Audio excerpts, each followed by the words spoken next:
I can't fathom what my life would be like had I not moved to Nashville. It's crazy. I mean, I spent 3 years on staff with Dolly Parton. I was a contributing photographer to Michelle Obama's book. I'm working on Winona's wardrobe archive right now. Like, I've worked with Steve Cropper, just died, but he became a client of mine the last few years, and I got to know him. Like, there's so many things. Tom T. Hall was a friend of mine. Like, I have gotten to know so many people. I did that stint with the Rock and Roll Hall of Fame as I did all their oral history programs and listened to all those interviews. And I've sat in Grace Slick's living room and listened to her tell her life story. Crazy that this stuff has been my life. And it has been my honor and privilege to do it. But I think that had I taken myself seriously at all, none of it would have happened, because I would have become very, I was going to move here and do this. Like, I think that people get laser focused, and instead I just kind of let shit happen. There has got to be more than this. Stacie Huckeba. It's Hi. so great to see you. Korby. I was going to say thanks for coming over the river, but you're already on the right side of the river. So thanks for coming crossways to talk with me for a little bit. Always come to the 37206. It's And nice to run into you somewhere other than the Publix. naturally. No, I know. Well, or the softball field. Or the softball fields. And maybe that would be, let me just chart my vision for this conversation, which is I'd love to talk about you. And It's my favorite topic. spoken like a true East Nashville. And your various enterprises, and I think that mostly the photography that you do is what you're most known for now. Mm-hmm. And that might be a way of telling that story could be with where it began in the East Nashville chapter with Todd Snider. Yep. And obviously I want to talk about Todd Snider because very few people knew him as well as you did. And you've got some stories that I think, let me just say my personal interest in this is now that he's dead, I can really tell the stories. Excellent hack. I've just watched endless old interviews, just watch Reddit, people just telling stories just because I love people talking about him in hearing the stories. And that's what I'd love to get a few out. It's hard for me to watch any of I can't watch anything that's got his live self on it yet. I can't listen to his voice, or it's still a little fresh. Yeah. The wound is still a little hard for me to watch that stuff. But I too have loved, what I have loved seeing on social media is so many people coming out of the woodworks that have the version of Todd that I know, that are finally showing it, like reaching out to young artists and telling them how much he loved their record, and just sending them an email out of the blue, like contacting people just out of the blue and sending them these things. Or like one of my favorites is where he sent the note to Adim the artist talking about like, oh my God, that lipstick was so great. I tried it and didn't look nearly as cool. I should have gone with your color. And like those types of stories, like, because that is my friend Todd. Like that's the person that I knew as a very kind, supportive, champion cheerleader. Now he loved a good story, and nobody would hype up a lie about themselves more than that guy. Like, so a lot of his naughty reputation, I feel like, is very much on purpose. Embellished. Not embellished. He just loved it. Like, if people had some sort of wild ass story about him that may not have even been remotely true, like he leaned in and loved it. Like he'd be the first one to be like, go share that story. Yeah. I deny nothing. Add that. Add this. Like the tale of him and Elizabeth Cook wreaking havoc on the Belcourt Theater. Like, none of that is true. But him and Elizabeth were like, oh my God, we look like rock star. Yes. Yeah. We trashed the dressing room, barfed everywhere, stole everything out of the concession stand. Yes. Guilty. Lean into that. Well, is it... Okay, so maybe we could also start here, which is that our history goes back almost 20 years. Oh, yeah. Which is crazy. As long as I've lived here, you were basically the first person I met. You were kind of working at a record label of sorts. Yeah, I was working with Kelly over at the record label. I got very quickly fired from that. I had no business, but whatever. I helped Kelly with that. And she had pinged you as an up and coming artist that she was interested in working with. And that's how we met. But then you found out I was friends with Todd, and you were like, I'm going to hang out with that chick. And I was an honorary member of the East the East Side Sluggers. The Sluggers. For maybe 3 practices, scrimmages. I don't know. Were there ever a game? I think they were all just practices. Like, we just all went over there and smoked and drank wine and hung out in the dugout. Sometimes we ran a base. I don't know that there was ever a game. There was no other team. Yeah. There was no other team. We just played each other. We were the Sluggers versus Nashville. I don't know. Nobody else. Garth Brooks never showed up for the opposing team. He had a standing invitation. But it was fun. It was so fun. And I got to meet the first wave of really talented, wonderful, what I would say like true East Nashvilleans. And so that is through you. I just want to say publicly thank you for making that introduction. And also that I got to meet Todd through you. And I remember I had to go to his house for something one day, and you were in the car with me, and you were like, "Can I?" It was great. And so what I want to know is, were you a photographer before you moved to East Nashville? Okay. I've been a photographer since I was a little kid. Like, there are pictures of me. My Uncle Jack used to call me Little Miss Hollywood. I had a camera attached to my wrist from the time I was wee tiny. I had a grandmother who loved taking pictures. She wasn't a photographer. It was mostly just like family stuff or whatever. But something got in my head one time. Like, I think I was with her when we went to pick up the film or something. I can't remember the exact thing, but I do remember very specifically getting this idea of like, you can push a button and then like that is like frozen there. Like, that's captured. And I became obsessed with the idea of that. And I had my first photography business when I was like 14, taking senior pictures for the kids that were older than me in high school. How did you find your way to East?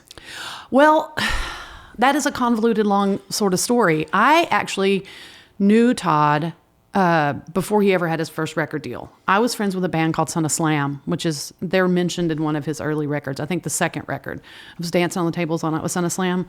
Those guys were my friends. I lived in Dallas and they were a Memphis-based band.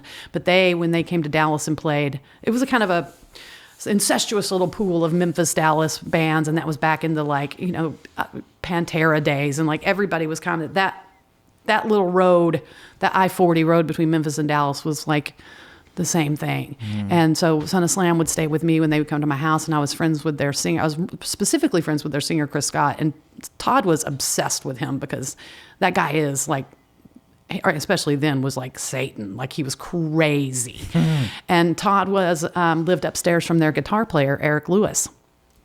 And so he would go to their shows, but they wouldn't go on till like 3:00 in the morning at these like dungeon places or attics somewhere. Like, it was a wild heavy metal days. And we all kind of looked at Todd like, who's the weird college kid? Yeah. But he was obsessed with it. And so that's how I knew Todd. And we had been friends, and then he got his first record deal with Margaritaville and eventually moved to Nashville or whatever. But I had stayed sort of in touch with him. And I wound up moving several places. I went to Colorado, Arizona, and then landed in Southern California. But he came out there a lot with his band. And so that's how I got to know Peter Cooper and Tommy Womack and Molly Thomas and all of those people long before I ever moved to Nashville. And then just a series of events took place. I wasn't happy living in Southern California, and it was Todd's idea. He's like, come here, that lots of people need pictures. But I was doing marketing and PR out there. I wasn't really doing pictures anymore. And that was how I started that job at the record label when I first moved here. And he hooked me up. Peter came and picked me up at the airport the weekend of Thanksgiving before I moved here. And Did you know Peter before? Yeah, I met him through Todd out in, always and I'd go to Reno and see him, or I'd go up to Petaluma and see him. Like, if he was on the West Coast, I was kind of brought along I'm in a couple of his really early music videos and, stuff like that. But yeah, he was the one who was like, get the fuck out of there, come to Nashville. There's so many people that need pictures.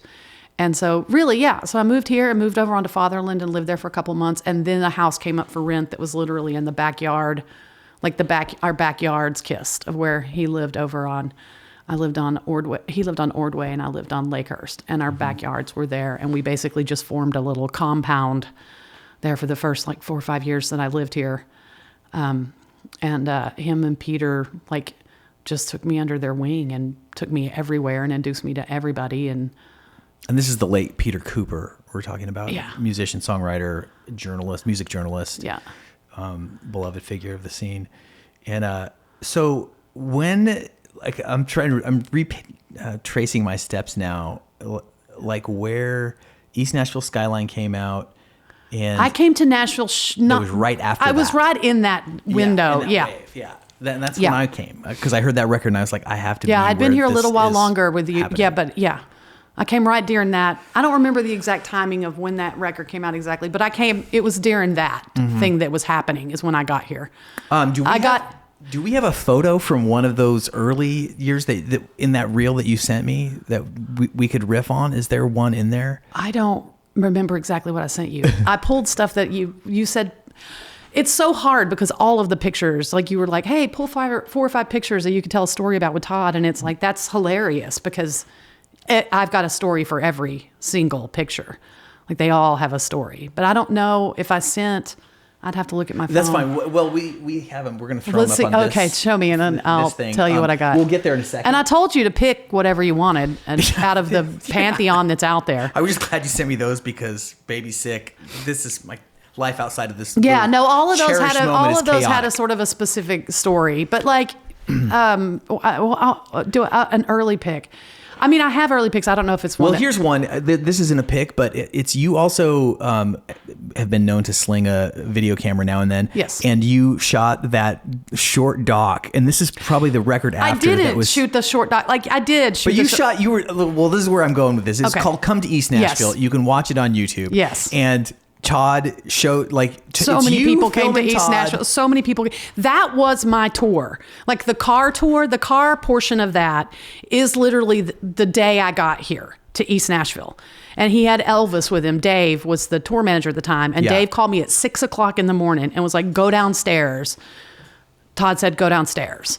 And so I didn't know. And I had a $100 point and shoot Canon something. I was not a filmmaker. Yeah. That was not the purpose. But the car was his convertible. The convertible, but the top didn't go up. You're right. And so he came to get me in the snowstorm. In the snowstorm. With the top down. And that's what you see on the. But that was my tour. Like the portions of that are the car, I just filmed it for my own posterity's sake and edited it into that because all that other stuff was just that whole movie is just basically a compilation for my own memory. That was for my own memories of kind of like my first 4 to 6 months of living here. It's just sort of random pieces of footage that I shot with my camera for my own posterity.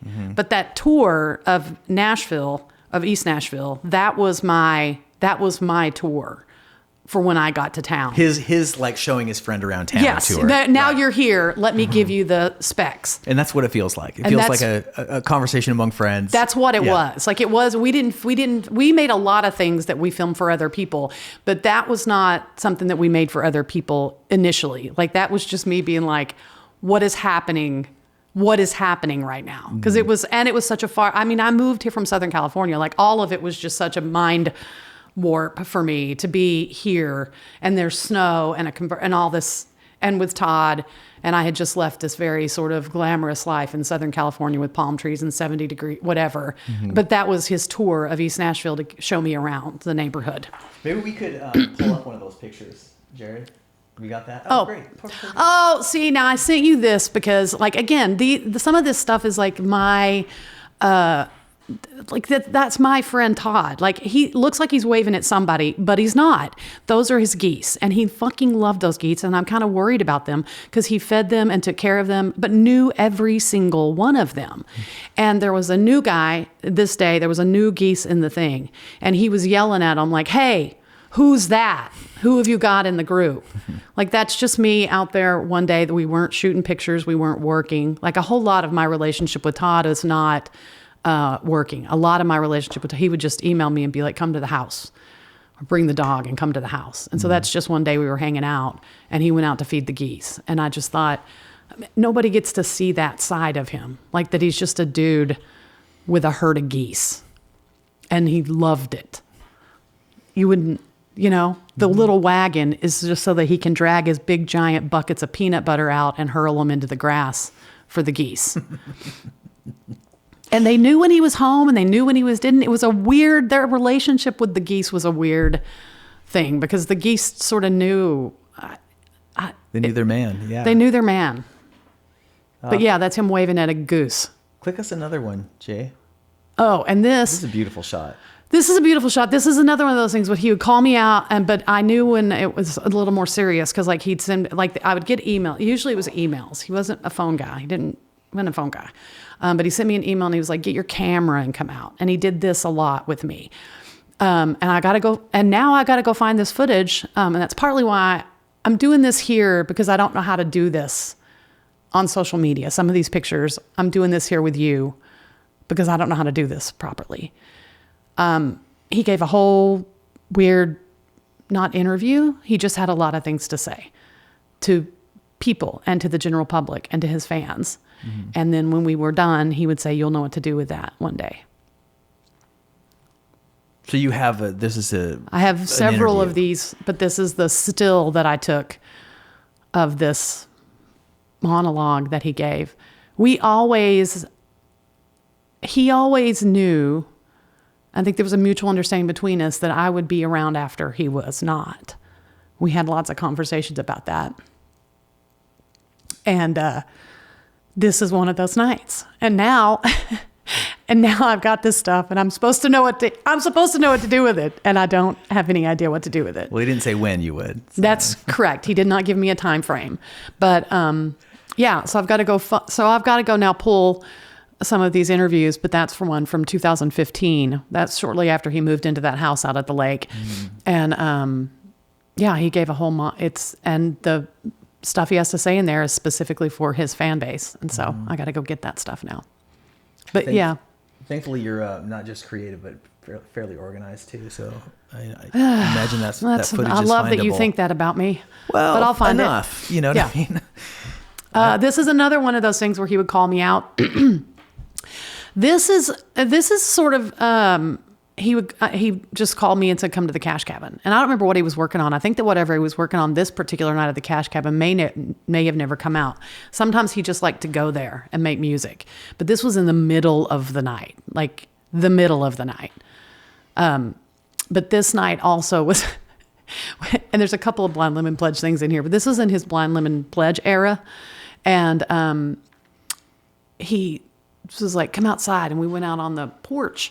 And he read me the 60-page poem and then talked to me about the board game where the point was that you would take a hostage. You had to take a willing hostage and go to another place. Like if you ever saw the board game, it was a real board game that he built. And when you spun it, always you landed on one. Like there was no option but to go one space. And the first space was like you had to go someplace where you wouldn't necessarily be accepted and take a willing hostage. And then you'd spin one, and then the next thing, and the whole thing was the whole thing was wild, and I never really fully grasped it. But I do remember getting a little bit nervous that night, and I even texted Peter Cooper, and was like, "If for some reason I don't show up tomorrow, I have been taken hostage by our troubadour." Like I was a little bit nervous. Like, am I the first willing Like, have you come up with this board game, and I'm the first willing hostage? Like, is this what's happening right now? And I was a little nervous this night, but it was beautiful. I loved sitting around just listening to him play music. And then he let me because I didn't bug him. Mm-hmm. I would just sit and listen to him and snap photos. He was just used to me always having a camera in front of my face. And this was one of those nights where he had just messaged me and said, come to the Cash Cabin. And I was like, okay. It's a great shot. And that is the Ryman. I felt like I was his Ryman wubby. Like if he played a show at the Ryman, I had to be there. Like Brian would call, like it didn't matter. I had to be there. I don't know that he ever paid me for ever being at the Ryman. But there was something about seeing me there that made he really revered that venue, and he took it very seriously. I mean, for as many times as he played there and for as naughty as he acted there sometimes, he really revered the venue itself. I saw an outburst at the Americana. Yes. I remember one we'll year. Fuck for a trophy. Thought Jed Helly was going to hit the ceiling. Yeah. No, it's a story. Okay. It is a story. Yeah. And so I just loved this image of him, and I loved the access. I loved the kind of access that he allowed me to have with him, but I just thought this was really beautiful with the stained glass behind him and everything. It's a sound check. But it was just one of those moments that we shared together. And also I feel like, it's one of those images that now he's gone just feels really prophetic with it being from the behind.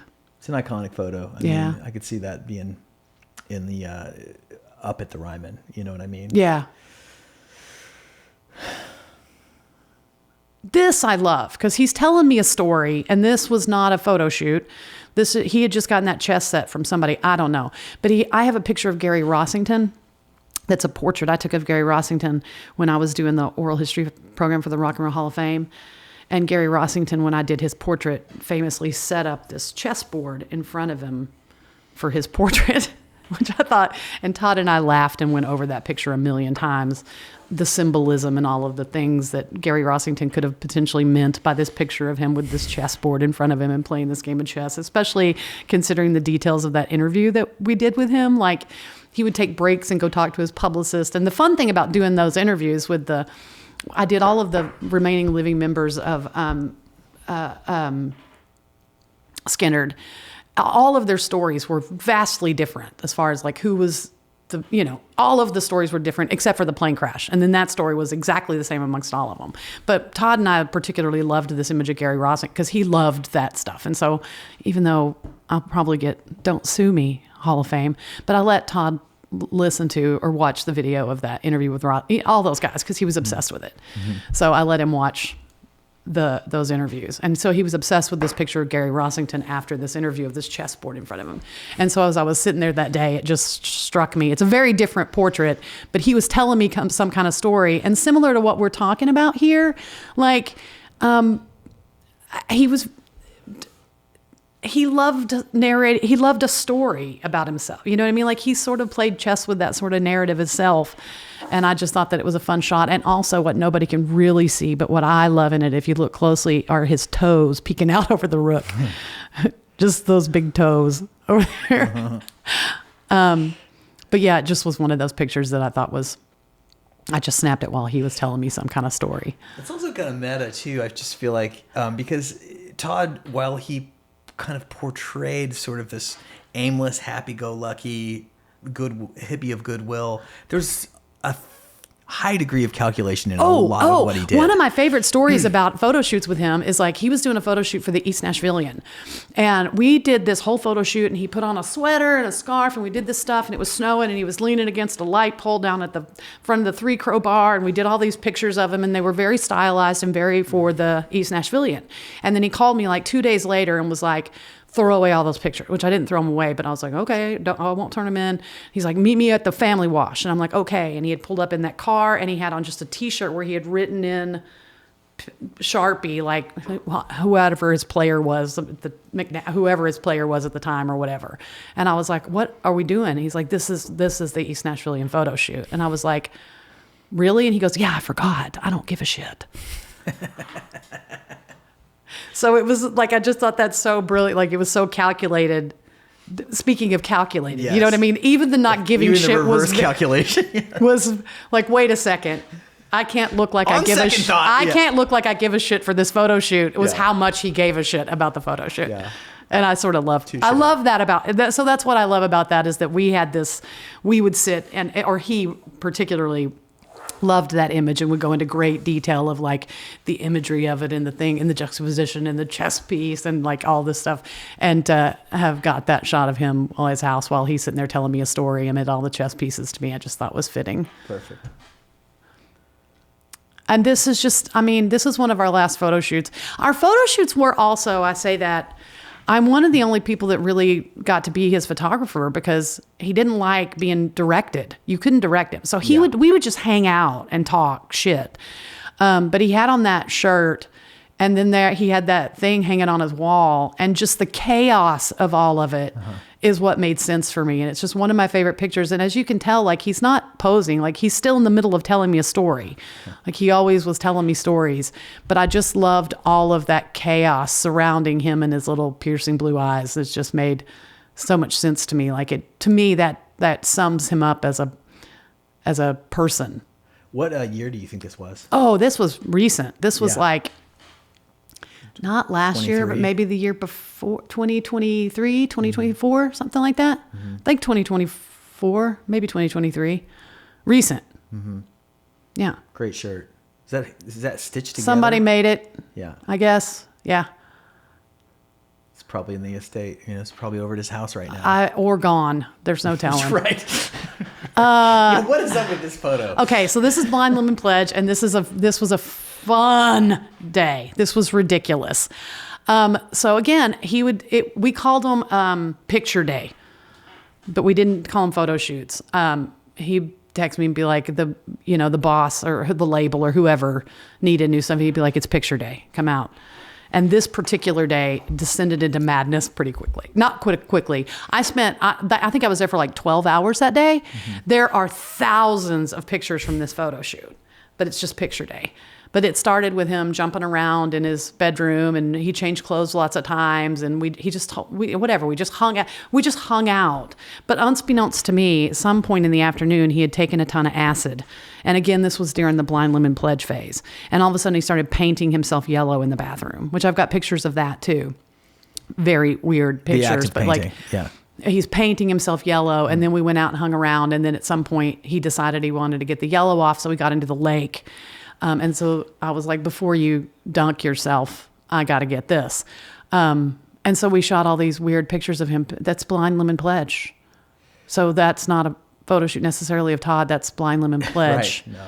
Yeah, but it descended into, that day was hilarious for me, but it descended into madness pretty quickly. So did you have something that was actually useful for the I mean, there's thousands of pictures. But how did you get, the normal process, photographer shoots tons of footage and then selects 150 to send to the artist. How do you? I know what to do there. And also we did a couple of photo shoots. There were several photo shoots throughout our career that we had to do over.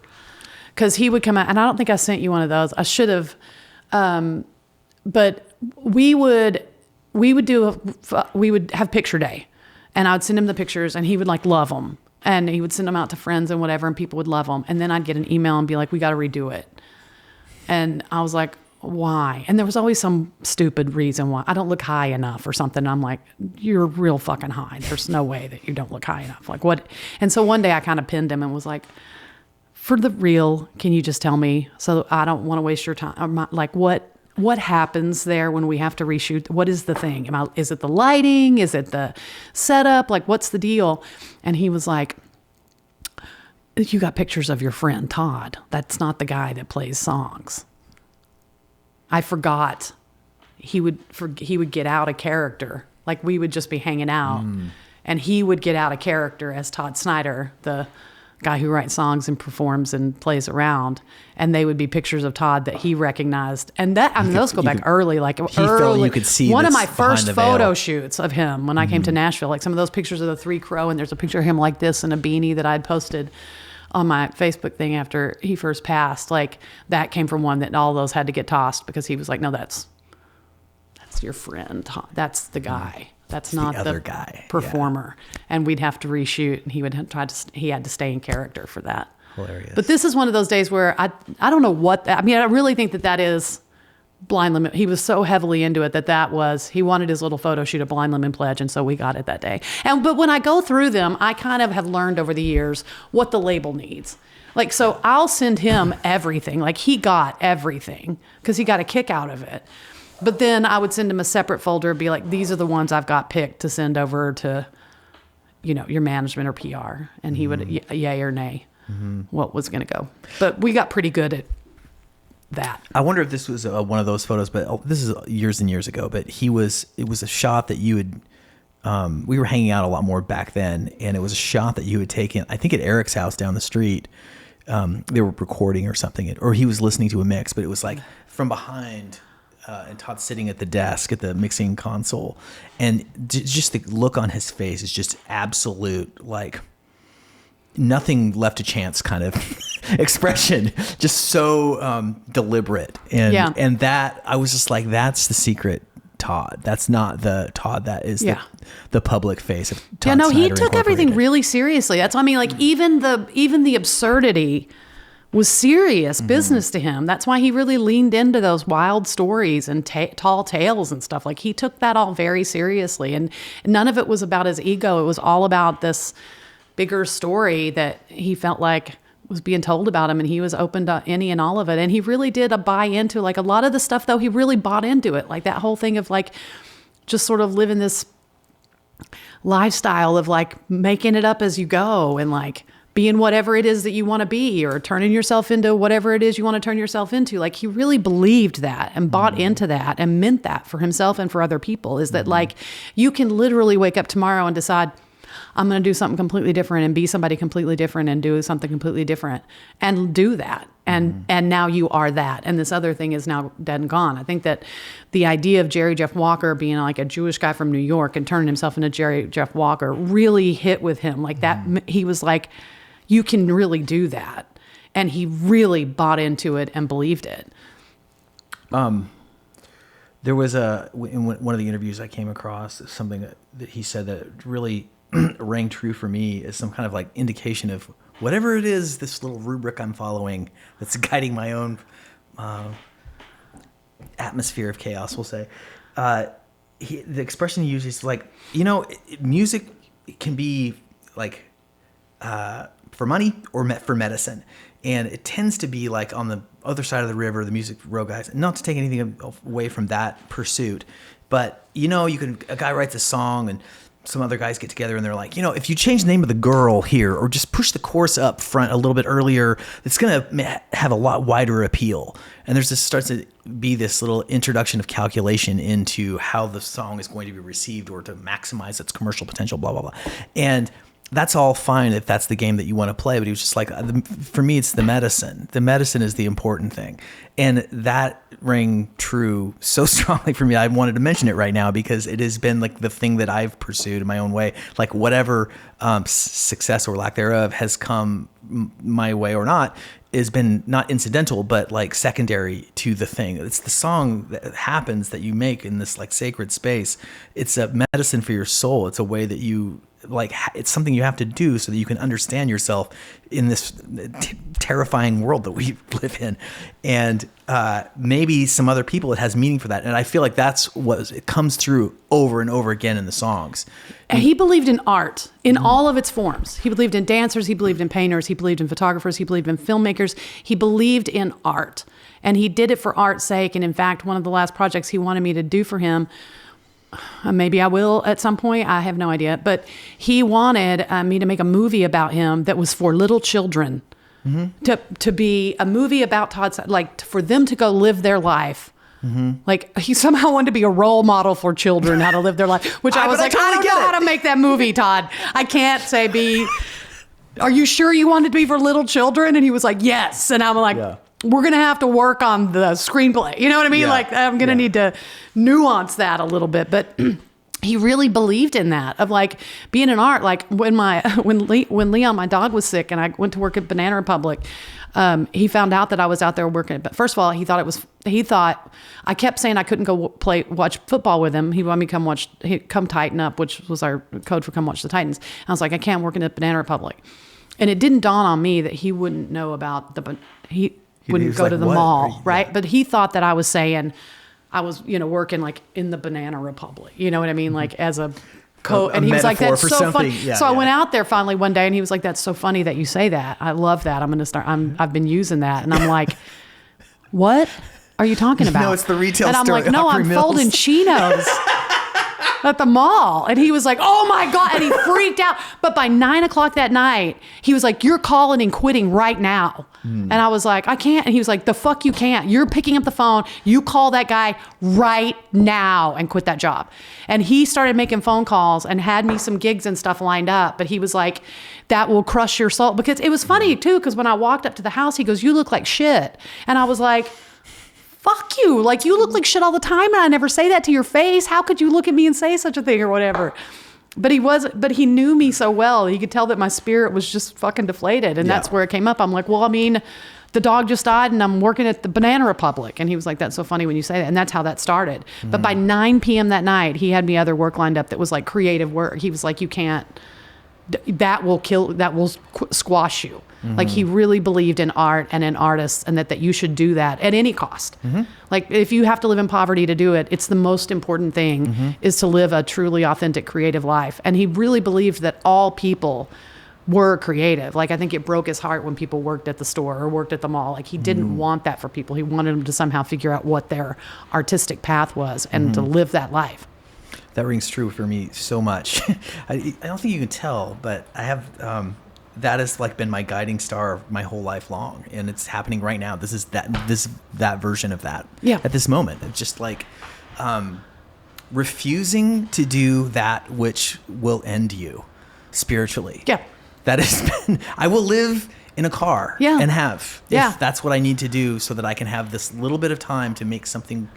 To make a try. We only You know what I have mean? this brief moment. And Yeah. so making art is like so important. And I, he was my friend, and I'm going to miss him because he was my friend and I love him. But I also feel like, it's crazy to say because people would probably see this the wrong way, but maybe after this conversation it'll make sense. Like in so many ways, he was my North Star. Like would Todd be proud of this? Would he praise me, or would he be disappointed in me by doing this? Like a lot of times the decisions and the projects that I took on, I couldn't wait to email him about. Like it's not that I sought his approval. It was a thing that I knew that if Todd would be proud of me, then I was probably making the right creative choice. I was probably making the right choice for my soul. Mm-hmm. And even though I am nowhere near wealthy, I have done so many incredibly You're cool, fucking doing fun, it. killer things in my fucking life. Doing it. You're doing it now. Yeah. Right? Yeah. This book that I'm holding right now is a piece of art. It is. That is the Absolutely. book I wanted to make. I should have made, when I came to East Nashville, I should have made that. So I live in Madison right now, which is north of Nashville, East Nashville, because they've priced me out of East Nashville. And it's just it's a little coffee table book of portraits of it's called Portraits of My Neighbors.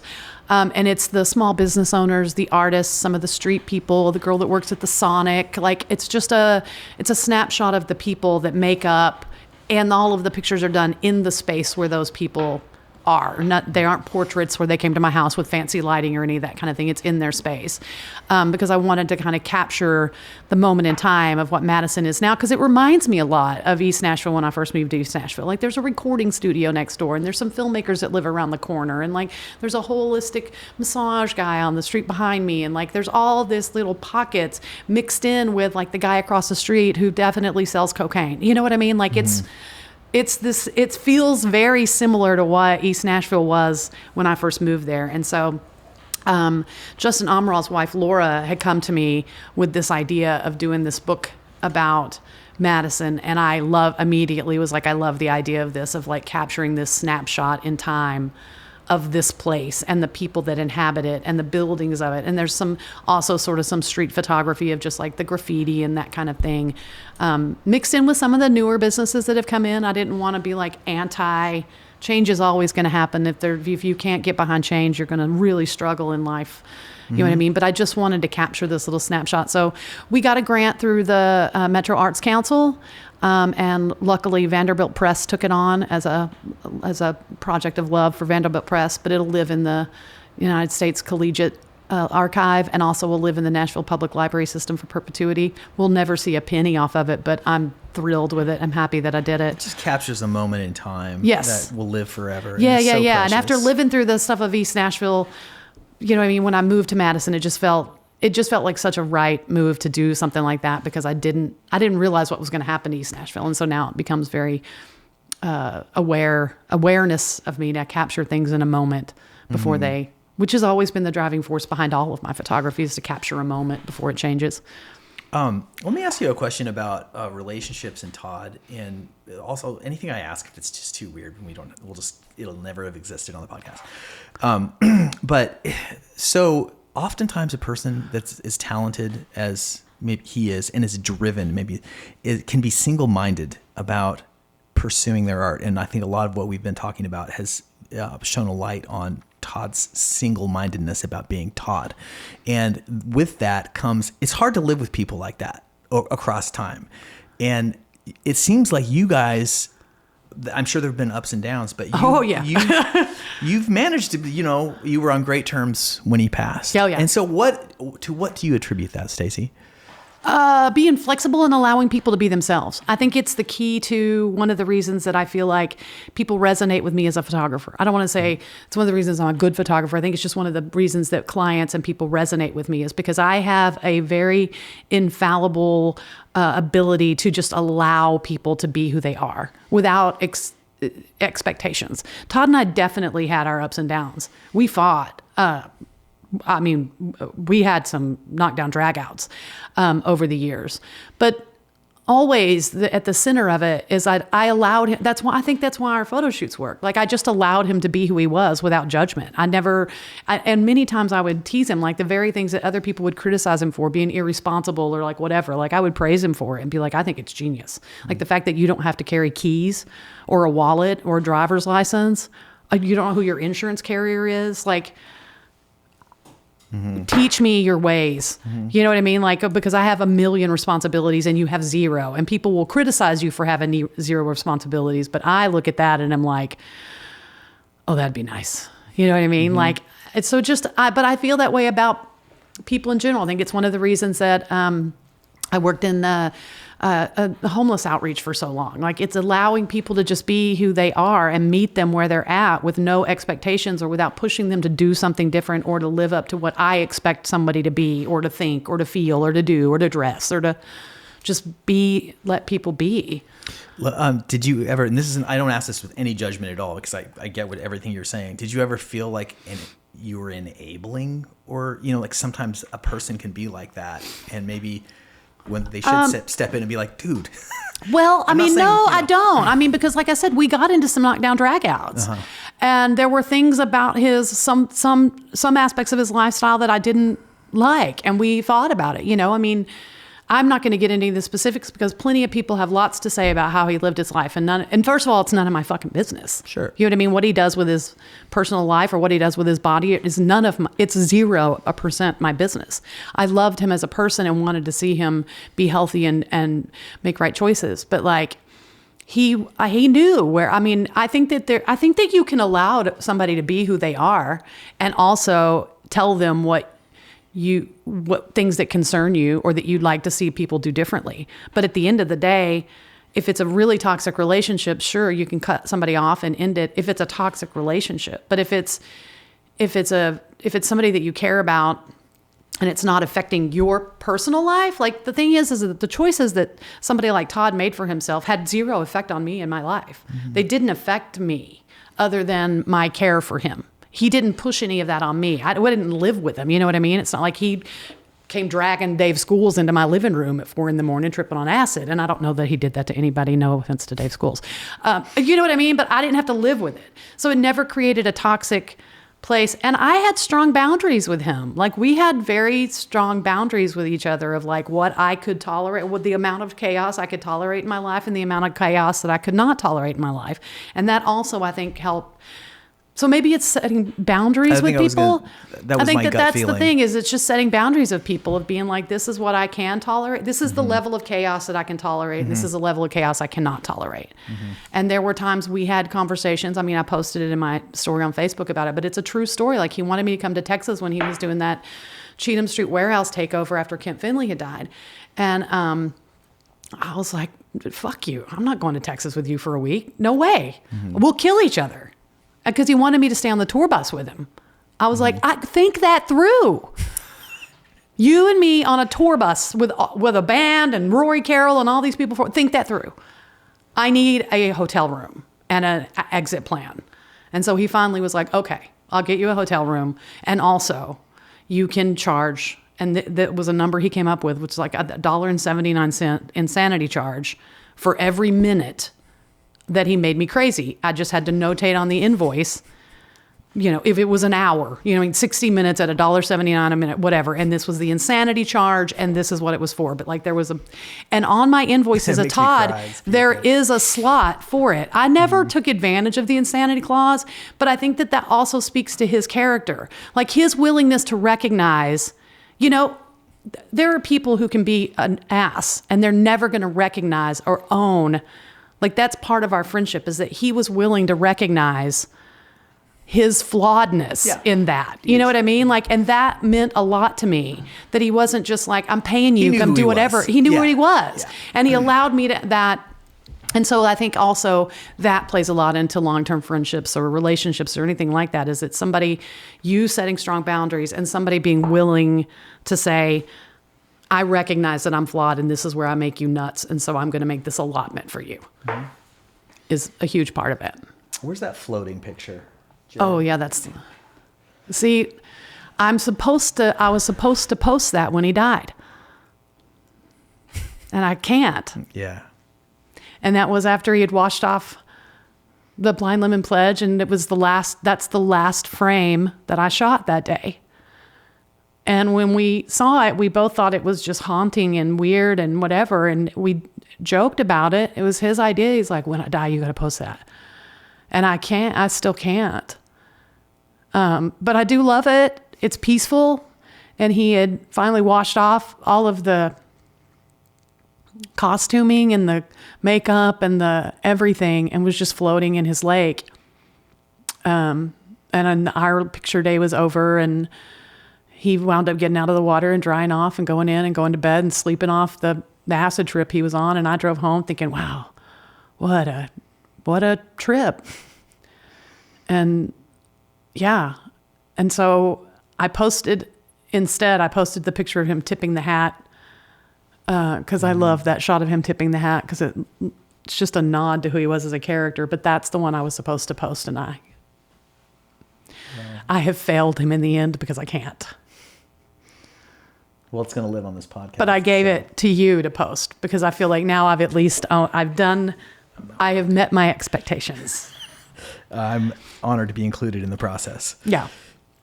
Well, let's just shift gears for a second and just talk a little bit more about what's going on with you. And let me see. This is what I'm interested in generally. Okay. And it has to do with what Todd, modeled in a way, which is that like you can live the life that you want to live. Yeah.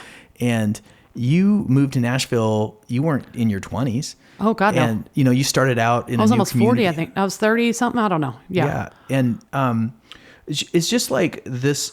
There's this element of, apart from your creative gifts, this element of tenacity, of gentility, of what that you just described it a second ago, which so rings true, about just, your non-judgmental attitude with people that you kind of work with, and how you just let people be themselves and they feel that and they relax. And that's a huge reason why you can take these beautiful pictures. So that's in the talent category. But in many ways, you model this thing that, you pointed it to Todd as an example in, of just giving yourself permission to be creative and then having the guts to make it happen. I guess that's not even a question. That's some praise. Well, I'll take it. Yeah. I mean, do you think that that's a fair assessment of you? And if you had it to do all over again, has it been worth it? Oh my God. Times 1,000,000 has it been worth it. Yeah. I can't fathom, had I not moved to Nashville. Like I can't fathom what my life would be like had I not moved to Nashville. It's crazy. I mean, I spent 3 years on staff with Dolly Parton. I was a contributing photographer to Michelle Obama's book. I'm working on Winona's wardrobe archive right now. Like, I've worked with, Steve Cropper just died, but he became a client of mine the last few years, and I got to know him. Like, there's so many things. Tom T. Hall was a friend of mine. Like, I have gotten to know so many people. I did that stint with the Rock and Roll Hall of Fame I did all their oral history programs and listened to all those interviews. And I've sat in Grace Slick's living room and listened to her tell her life story. Like crazy that this stuff has been my life. And it has been my honor and privilege to do it. But I think that had I taken myself seriously at all, none of it would have happened, because I would have become very, I was going to move here and do this. Like, I think that people get laser focused. And instead I just kind of let shit happen. I haven't planned very well for the future. Like, I don't know what I'm going to do when I'm old, but it has been an amazing ride along the way. And I've met so many incredible people, and I've just kind of allowed opportunities to drop in and said yes to everything that I possibly, even when I probably shouldn't have, but I've just said, yeah, if the opportunity arose, even if I felt like it was way beyond my pay, or I had no idea, like I would say yes, and then hit the YouTube and figure out what to do after it. And so always that sense of adventure and that sense of fun has always, to take some seriousness out of it, like that's the truth. Like that I want to have fun. Like I want to have a good time. Like I want to be enjoying life. I feel like that's the one thing about it, is that life is so flippin' short that if you're not having fun, like I mean, it goes back to the old saying of Cowboy Jack, and I did get to know him briefly for a while, but like, if you're not having fun, you're not doing your job. And he had that for studio sessions, but I think that is so universally true. I think so many people get so caught up, and I think that's why they get unhappy, is because they become laser focused on, I'm going to do this thing. And you may wind up getting there, but like, to take the left and go on the off-road and take the back road. Like sometimes I-40 is not the route. You know what I mean? Like sometimes all of the back roads are what make getting to that final destination the fun. Like, you know what I mean? And then you finally get to the final destination and you're like, well, this is kind of a letdown because all of this chaos on the side was really the fun part of it. And for me, I've just kind of always sort of let that happen. I never really planned for anything. I just have sort of let shit happen to me.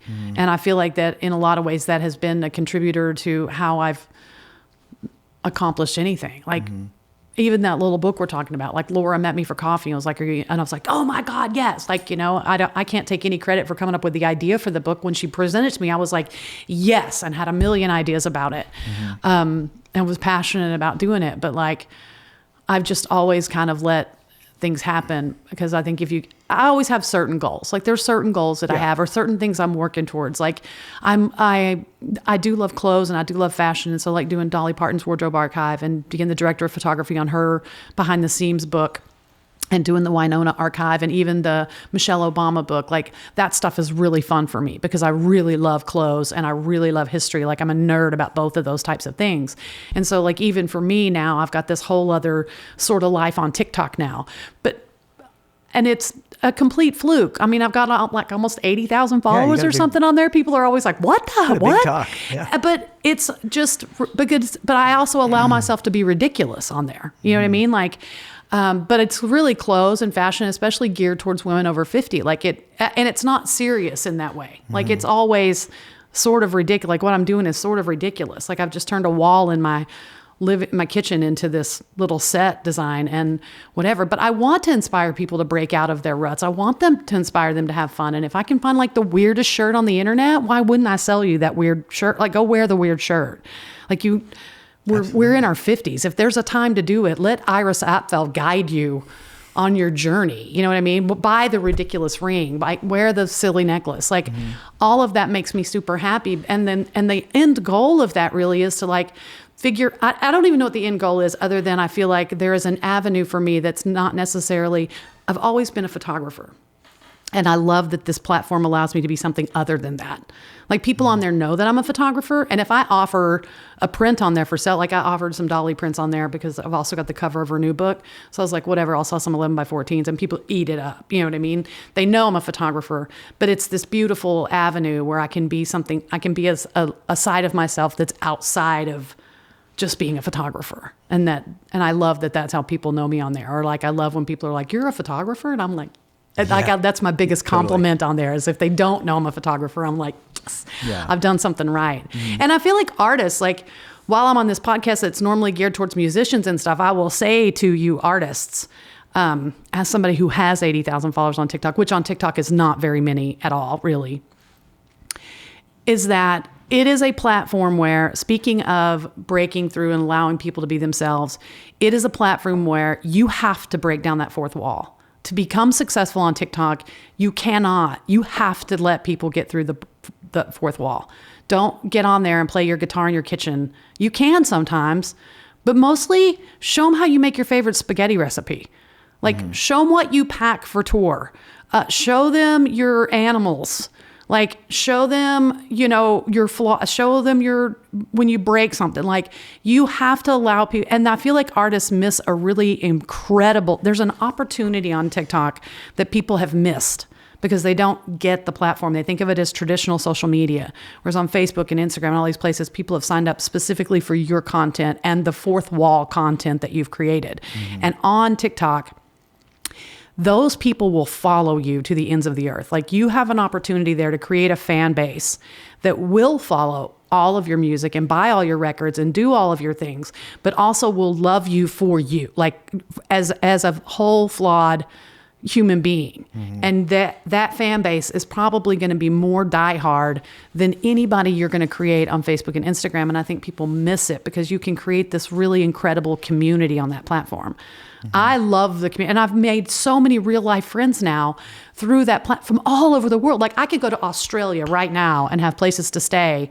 You know what I mean? I've made friends with this woman, Brandis Bradley, who's now got a clothing line on QVC, but she started doing TikToks from the hospital room with her mother who was dying of dementia. Like people can transform their lives on there, but I think that artists, I feel, don't understand the platform. And then they get frustrated with it and they're like, TikTok. And they kind of like put it down before you give it an opportunity because it's very different. It's backstage, not on stage. Is that a fair analogy? It's on the way to the show. It's not even backstage. Yeah. You know what I mean? Like it's the real thing of you getting taking a shower. Like it's before you get to the venue. Like it's that break the fourth wall. But it's a freeing place. If you can do it, it is so absolutely freeing. It's such a fun place to be yourself and be weird and just say the weird. Like it is the place where you could. Andy Marie Tillman has a famous soundbite that's on there where it's like, say the weird thing, do the weird thing. But like it is the place where you can say the weird thing and do the weird thing, and nobody's going to look at you sideways. And in fact, you're going to bring people in. Well, and so I like exploring new avenues and like just seeing where that thing goes. Well, I find you to be a very inspiring person, and the way that you have kind of juxtaposed this sort of curated. I mean, the whole photographer thing is a world of intention and curation. Yeah, and this speaks to its opposite. I think that my photography is the same. Like I understand that I am a classically trained photographer. So when you look at my body of work, you see that.